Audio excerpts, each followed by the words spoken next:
বিষয়টা হইতেছে যে ভিডিওটা করতাম না, তারপরে করা লাগতেছে। অস্ট্রেলিয়া আসলাম, অস্ট্রেলিয়া সবই ভালো, ইম্পোর্টেড অস্ট্রেলিয়ান খাবার, অস্ট্রেলিয়ান ইচ অ্যান্ড এভরিথিং। ব্যাপারটা হইতেছে তোরা ভাই কাপড় আনোস, প্যান্ট আনোস, শার্ট আনোস, টি শার্ট আনোস, সব আনোস আমাদের সাউথ এশিয়া থেকে, বাংলাদেশ, ইন্দোনেশিয়া, যাই হোক বিভিন্ন দেশ থেকে আনোস, নিজেরা বানাসো না। শালা ভ্যানের যেই প্যান্ট হাইয়েস্ট গেলে 4 থেকে 500, ধরলাম 600-700 টাকাই, খুব বেশি হইলে আর কি।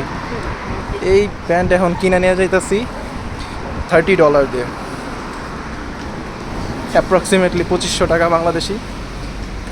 মানে অস্ট্রেলিয়া ভালো, সুপার এক্সপেন্সিভ।